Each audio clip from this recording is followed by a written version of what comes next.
in America today, we are getting closer to fully exposing the greatest con and cover-up in the history of this country. It involves our banks, the Federal Reserve, our Congress, and, of course, you and me. First, though, think of the Fed as the godfather in this con.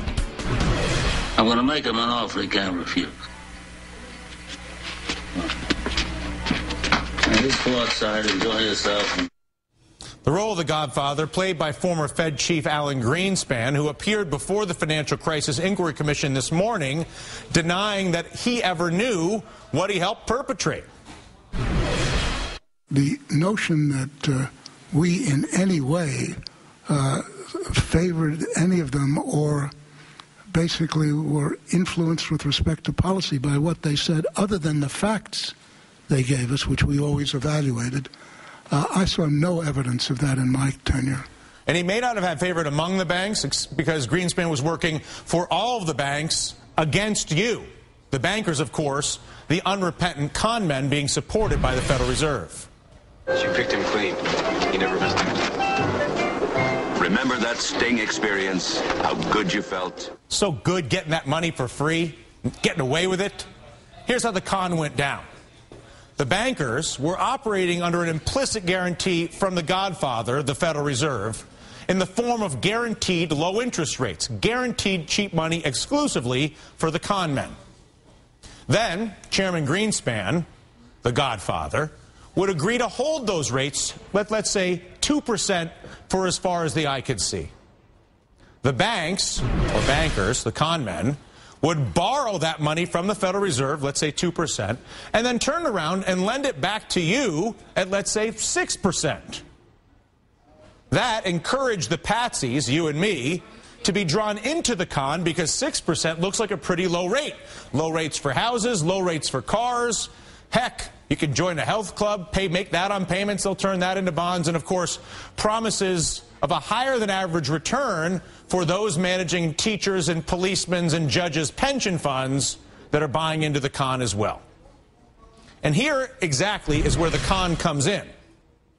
As you and I both know, the banks had no money. They were getting it from the Federal Reserve, which is us. It's funny money. They had no capital to back up their lending. But that did not matter because they also had no risk in the lending. If the lending paid off, they win. And they won big when they did that because they did it with leverage. Top Manhattan executives alone paid themselves $121 billion in bonuses over the first part of the decade.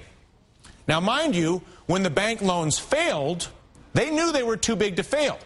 So the rest of us, you and me, would have to bail them out. The ignorant electorate, if you will, the patsies, who had no idea, and really still don't, understand how badly they are being conned by our government and our banks. Once the banks, however, realized there was no losing, the question was, how do we make the con bigger? How do we get more money through this crazy machine so we can get richer? The question, or the answer, I should say, is simple. Make more loans, more credit card loans. Think of all the credit card applications that were sent to you over the past 10 years. More car loans. It's the reason General Motors went upside down. It wasn't the cars. It was because they were running a financing scheme. Home loans, you know the narrative. So the people most hurt by this con, the home buyers, the cops, the teachers, pensioners who were suckered in by the bait of low credit and high returns in exchange for buying worthless toxic assets manufactured by the bankers. That's why your pension fund was wiped out. That's why the interest rate on your savings to this day remains around zero. If you're a retiree, you know what I'm talking about. It's also why you're now drowning in a mortgage on a house that's worth far less than you owe because the bankers were happy to lend you money they did not have to drive up the price of that house because they knew the more loans the better, but no downside for them. So what's next? Higher taxes for us, higher interest rates for us to pay for the bailouts while our government that was theoretically elected by us refuses to recover the stolen money by the con men or fix the system that allows them to continue to perpetrate the con against you and me.